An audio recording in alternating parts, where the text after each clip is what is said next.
Γεια σας, σας καλωσορίζω στο κανάλι μου. Μαζί σας η Ξένια και σήμερα το βιντεάκι θα είναι αφιερωμένο στο pedicure πάλι, αλλά ακριβώς για υπονύχια στο pedicure. Υπονύχιο είναι αυτό το δερματάκι που βλέπουμε κάτω από το ελεύθερο άκρο. Στην περίπτωσή μας το έχουν σχεδόν όλα τα νυχάκια, αλλά πιο πολύ φαίνεται στα μεγάλα τα νυχάκια. Σε αυτό το βίντεο λοιπόν θέλω να σας δείξω πώς τα κόβω και γιατί τα κόβω έτσι όπως τα κόβω. Να εξηγήσω τέλος πάντων τη στάση μου σε αυτό, που μπορεί να είναι λάθος, μπορεί να μην είναι λάθος, το κάνω έτσι, έχει χρόνια. Ήδη έχω ξεκινήσει, εδώ πέρα σας δείχνω στο βιντεάκι, τα έχω μουλιάσει τα πόδια και έχω ξεκινήσει την διαδικασία του μανικιούρ. Με ρωτάτε αν μπορεί να γίνει το pedicure χωρίς μουλιασμα. Φυσικά μπορούν να γίνουν, υπάρχουν πολλοί τρόποι που μπορείτε να κινηθείτε εσείς. Να βρείτε εσείς τον δικό σας μοναδικό τρόπο που με αυτό θα επιτυχαίνετε άριστο αποτέλεσμα. Εγώ σας δείχνω τον δικό μου τρόπο δουλειάς, χωρίς όμως να αποκλείω τους άλλους. Όταν βρίσκω κάποια καινούργια υλικά, φυσικά σας τα δείχνω και τα συζητάμε μαζί, γιατί όχι. Τώρα έχουμε φτάσει στο βασικό κομμάτι του βίντεο αυτού και εδώ πέρα θέλω να δείτε λίγο πώς το κόβω τον ήχη.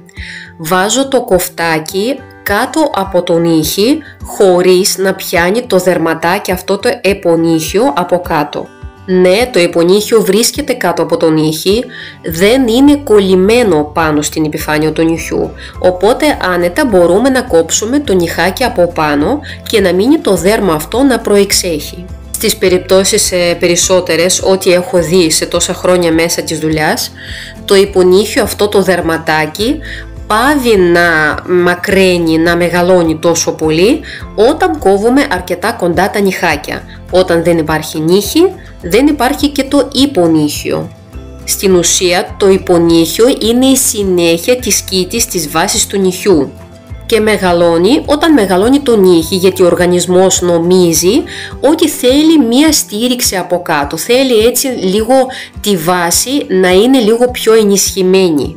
Όσο μακρύτερο είναι το νύχι, τόσο μεγαλύτερη στήριξη θέλει, τόσο μεγαλύτερη βάση νομίζει ο οργανισμός ότι χρειάζεται. Και λοιπόν απλά όταν αφαιρούμε το μάκρος, ο οργανισμός πάβει κάποια στιγμή να στέλνει δύναμη εκεί πέρα και να παράγει εκεί τα κύτταρα που χτίζουν ασταμάτητα αυτό που δεν χρειαζόμαστε στην ουσία. Για πιο σίγουρο αποτέλεσμα μπορούμε να βάζουμε remover, το έχουμε πει πριν σε κάποιο βιντεάκι που μίλησα, θα αφήσω link εδώ κάπου πάνω. Με τη βοήθεια του remover θα λιώσουν πιο γρήγορα και πιο σίγουρα τα πετσάκια αυτά που είναι τα υπονύχια από κάτω από τον ήχη, αλλά και χωρίς αυτό γίνεται δουλειά. Το δερματάκι αυτό από κάτω είναι πάρα πολύ ευαίσθητο, οπότε ό,τι κάνουμε είναι πολύ απαλές οι κινήσεις, είτε είμαστε με το κοφτάκι, είτε με τη λίμα, είτε στη πορεία με τις φρέζες. Γενικά να ξέρετε ότι όταν όσο είναι πιο καινούριο, πιο φρέσκο είναι το υπονύχιο, τόσο πιο εύκολα μπορούμε να το κερδίσουμε κάπως. Όσο πιο παλιό είναι, όσο πιο χρονών είναι, τόσο πιο δύσκολο είναι να φύγει, διότι αυτό εδώ το δερματάκι, που στην ουσία το βλέπαμε στην αρχή παιχνιδάκι, γεμίζει αγκία με τα χρόνια και με το κάθε ακούμπημα πονάει, αν το κόψουμε ματώνει, γίνεται ολοκληρωμένο μέρος του οργανισμού μας. Δεν μπορούμε να κόψουμε τη μύτη, ας πούμε, τα αυτιά μας, το χέρι μας, το πόδι μας έτσι απλά με το έτσι θέλω. Οπότε θέλω να πω, θα πρέπει να εκτιμήσετε λίγο πολύ την κατάσταση που έχετε μπροστά σας για να καταλαβαίνετε τι κάνετε, τι θα πρέπει να γίνει και αν πρέπει γενικά να γίνει. Αφού ολοκληρώσω την διαδικασία του pedicure, του καθαρισμού, θα πρέπει να το μουλιάσω πάλι για να μπορέσω να ξαναελέγξω τα πλευρά, τα σημεία κάτω από τα νύχια, τα τυχώματα του νυχιού. Αφού έχουμε καθαρίσει πολύ καλά τον νύχι γύρω-γύρω, αυτό μπαίνοντας στο νερό ξαναμουλιάζει, ξαναμαλακώνει γύρω-γύρω, οπότε αυτή η διαδικασία γίνεται πολύ πιο εύκολη και πολύ πιο γρήγορη και δεν πονάει καθόλου. Γιατί με ρωτάτε αυτό το αν πονάει, αν δεν πονάει. Όχι, δεν πονάει.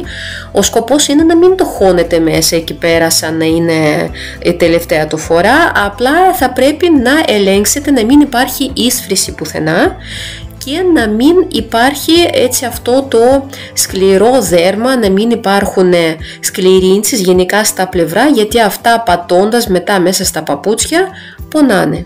Εδώ όμως μία παρένθεση.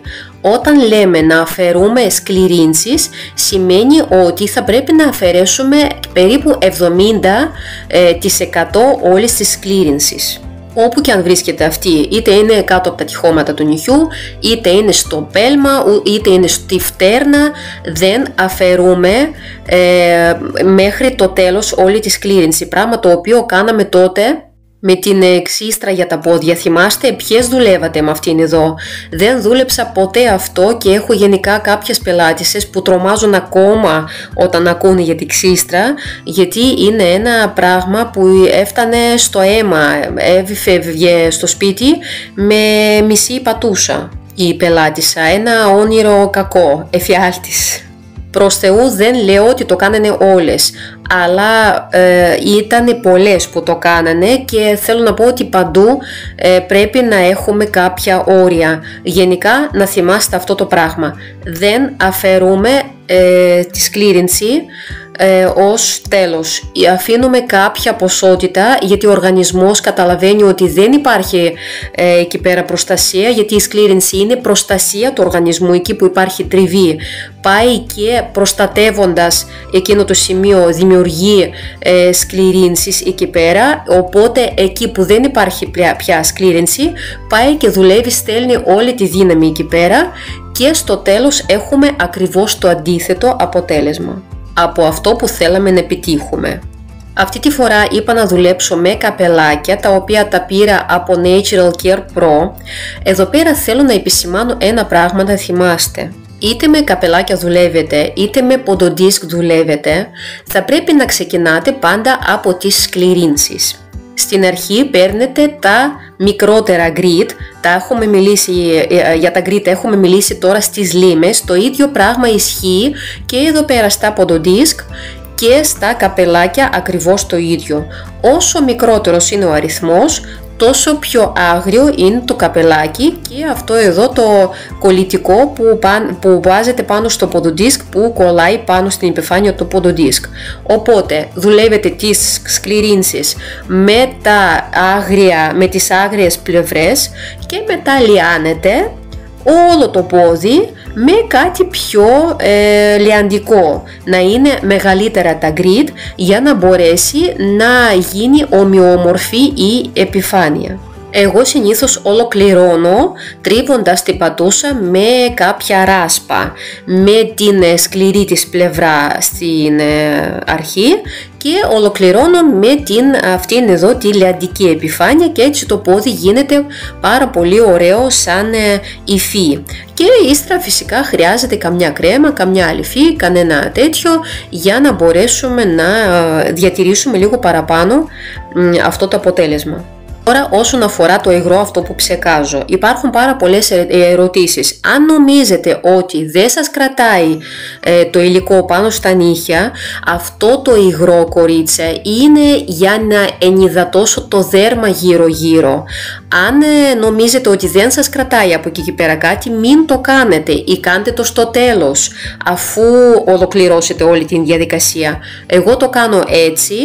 Με βολεύει, βρείτε εσείς δικό σας τρόπο ή μπορείτε να το κάνετε απλά να περάσετε μετά το νυχάκι, μόνο το νύχι, με κάποιο cleanser για να είναι πιο σίγουρη η κατάσταση η δικιά σας. Όταν κάνω ημιμόνιμο στα πόδια, επίσης δεν τρέχω πουθενά.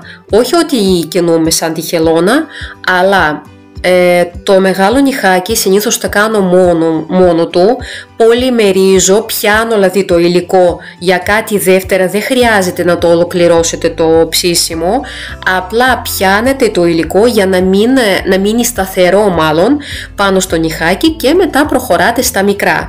Τα μικρά επίσης τα δουλεύω 2-2. Βλέπετε εδώ πέρα στα περισσότερα άτομα είναι πολύ μικρά τα νύχια, οπότε πάντα υπάρχει κίνδυνος να ξεφύγει λίγο το υλικό από εδώ και από εκεί, γι' αυτό δεν κινδυνεύω εγώ να περάσω κατευθείαν όλα τα νυχάκια, γιατί στο τέλος θα έχω μία απαράδεκτη δουλειά, το ξέρω, το έχω ζήσει, τα βλέπω, δεν θέλω να το κάνω αυτό το πράγμα. Εδώ βέβαια ξαναλέω παίζουν μάλλον πολύ μεγάλο ρόλο και η ποιότητα των υλικών που δουλεύετε. Είναι καλό να είναι καλυπτικά αυτά, να μην είναι νερουλά, να μην τρέχει το υλικό για να μπορέσει να σας ξεφύγει, μην σας δυσκολεύουν αυτά που παίρνετε, γιατί τα πληρώνετε, τα αγοράζετε με τα λεφτά σας και είναι κρίμα να σας κάνουν και τη ζωή δύσκολη στο τέλος. Βλέπετε εδώ πέρα σχεδόν έχουμε ολοκληρώσει το πεντικιούρ μας. Έχω βάλει κάποια χρώματα παραπλήσια στο αλουμινόχαρτο. Έχω συνηθίσει να δουλεύω με αλουμινόχαρτο, ό,τι και να μου πείτε. Λοιπόν, έχουμε δύο χρώματα είπαμε. Το μεγάλο το βάψαμε, ένα έτσι κυτρινοπό μπέζ, δεν ξέρω και εγώ τι είναι. Τα υπόλοιπα είναι μπλε, οπότε θα πρέπει σε αυτό εδώ να γεμίσουμε κάπως, να ζωγραφίσουμε με μπλε. Και είπαμε να κάνουμε κάπως φυλαράκια, να μην είναι σκέτο μπλε.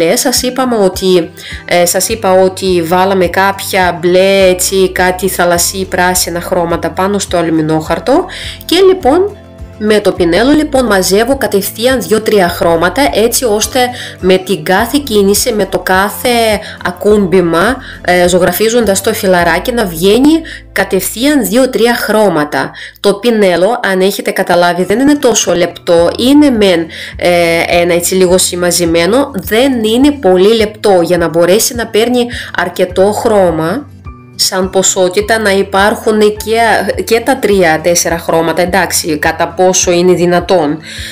Και στο τέλος, αφού το πολυμερίσουμε, αυτήν εδώ τη στρώση, αφού την πολυμερίσουμε, μπορούμε να συμπληρώσουμε, να δώσουμε ένταση σε κάποια σημεία, όχι παντού.